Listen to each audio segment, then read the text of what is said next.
Is your resin cloudy, or worse still, look like this? Porridge. In this video, I'm going to show you how to fix cloudy resin. And if you stick around till the end, I'm going to give you a simple recommendation on what to do to solve this problem once and for all. I bought a bulk amount of resin from a manufacturer who I'm not going to name.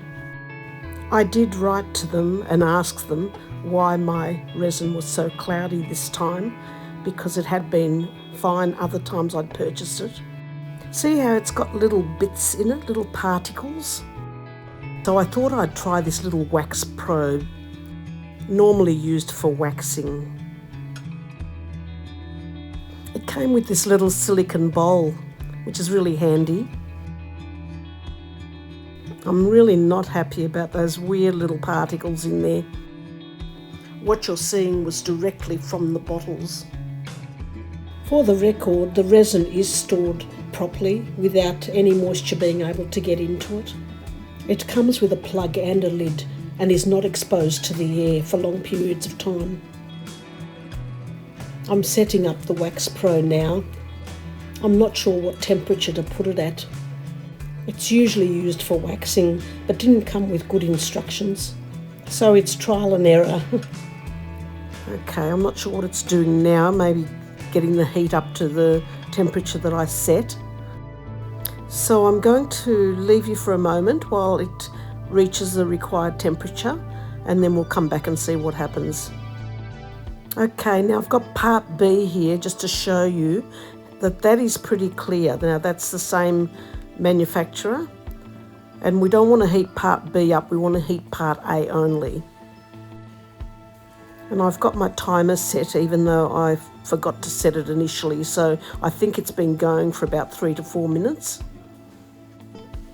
And it's looking like it is clearing.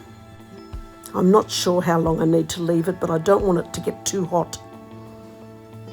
And it is pretty hot now, so I think I need to take it out. So I'm just going to put a little bit into my little cup just to see if it is clear. So I'll bring that up just a bit closer for you. Yes, it is looking clear. It does work. Now all I've got to do is make sure that when I put it into part B, that nothing untoward happens. But that is looking very clear now. So at least I know it works. Yay! And thank you to the person who mentioned it in one of our group pages. Thank you for that little tip. And hopefully it will help a lot of other people as well who are having similar problems.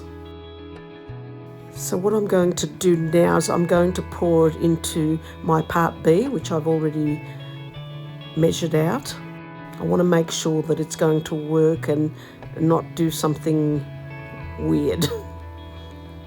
I've got about 450 grams of resin here. It's great having the little silicone bowl. That fits perfectly into the Wax Pro. Some of them had stainless steel bowls, so I steered away from those. So now I'm going to mix this up, ready for my next project. Okay, I'm back and I've mixed that for about 3.5 minutes. You can see bubbles in it, but it doesn't have any of those particles. And you can see it here that that's what I started off with. Very unsatisfactory. And that was directly from the bottle. This is a finished result, and it's certainly an improvement. And just to recap now, remembering you only put part A into the container, and also make sure that if you are using the hot water method that's recommended by the manufacturer, that you don't allow any of the water to get into the resin. Resin does not like moisture. The wax machines are available on Amazon, and there are various ones that you can have a look at.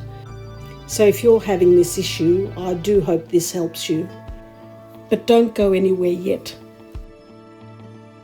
Here we have a 2-to-1 ratio part A from another manufacturer. Same condition, same day, same temperature in the room, and it's clear as a bell. And here I've got this one that I showed you in the introduction that looks like porridge, straight from the bottle. And I'm having to fix it, which means more time, doesn't it, when we're trying to work on our creations. So my simple recommendation that I mentioned at the start of the video is, if you are not getting a clear resin and it's sludgy and cloudy, simply switch brands. More than likely it's not you. And not all epoxy resins are equal or the same formula. And now to finish off, here's a super tip if moisture or water gets into your resin. I hope this helps.